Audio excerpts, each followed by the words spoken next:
नमस्कार, मैं हूं सीमा। आप न्यूज़ फॉर नेशन देख रहे हैं। महागठबंधन में इतनी जल्दी गांठ पड़ेगी ये हमने सोचा भी नहीं था।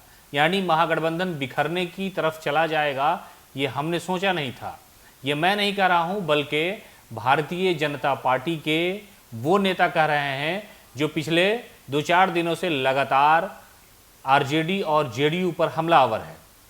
हम बात कर रहे हैं सम्राट चौधरी की। वो बिहार विधान परिषद में नेता विपक्ष है और उन्होंने आज महागठबंधन की एक मीटिंग को लेकर के ट्वीट कर दिया है और उन्होंने साफ तौर पे कहा है कि हमें तो पता था कि यही हाल होना है गठबंधन का और इतनी जल्दी गठबंधन में गांठ पड़ जाएगी ये हमने कभी नहीं सोचा था। दरअसल आज जनता दल यूनाइटेड के दफ्तर में महागठबंधन की तरफ से प्रेस कॉन्फ्रेंस की गई थी, जहां आरजेडी प्रवक्ता मनोज झा जो है वो बिल्कुल गुस्से में नजर आ रहे थे और तेजस्वी के खिलाफ कई तरह की बातें, यानी जो ईडी और सीबीआई को लेकर के है उसको साजिश करार दिया था। वहां जनता दल यूनाइटेड के प्रदेश अध्यक्ष उमेश सिंह कुशवाहा थे, कांग्रेस के कई नेता थे और लेफ्ट के कई नेता उस प्रेस कॉन्फ्रेंस में मौजूद थे। लेकिन इस दौरान हिंदुस्तानी अवाम मोर्चा के जीतन राम मांझी की गैर मौजूदगी यानी उनके न होने की वजह से ही बीजेपी ने हमला बोला है। यानी कहा कि एक ऐसा गठबंधन है, ये एक ऐसा गठबंधन कि जिस गठबंधन का सहयोगी दल वहां मौजूद नहीं है। यानी महागठबंधन की प्रेस कॉन्फ्रेंस हो रही है और जीतन राम मांझी नदारद है। इस मामले को लेकर के सम्राट चौधरी ने महागठबंधन का जो काफिला है उसे बिखर जाने की बात कही है। उन्होंने कहा कि हमने सोचा ही नहीं था कि इतनी जल्दी ये बिखराव पैदा होगा, इसलिए कि जीतन राम मांझी उस गठबंधन की प्रेस कॉन्फ्रेंस में नजर ही नहीं आ रहे हैं जिस गठबंधन की प्रेस कॉन्फ्रेंस में नेताओं ने जमकर हमला बोला, सरकार के खिलाफ बोला, सीबीआई ईडी के खिलाफ बोला।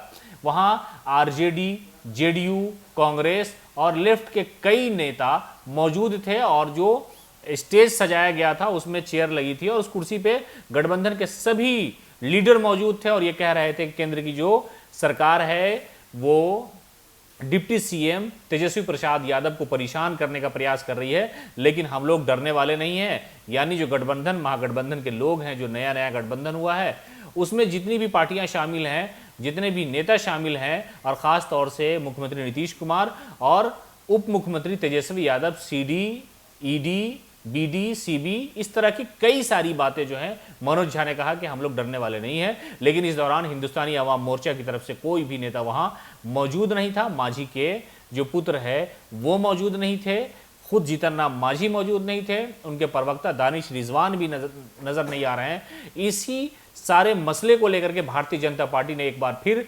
महागठबंधन की जो दोस्ती है, उनका जो प्यार है, उनकी जो मोहब्बत है, इस पर ही सवाल उठा दिया और कहा कि हमें तो अंदाज़ा भी नहीं था कि इतनी जल्दी रिश्ता बना और इस रिश्ते में गांठ आ जाएगी, यानी दरार पड़ने लगी है कि महागठबंधन के जो लोग हैं वो एक साथ नज़र नहीं आ रहे हैं, एकजुट नहीं है। और जीतन राम मांझी का हवाला दिया है कि आखिरकार दलितों से इतनी दुश्मनी क्यों है।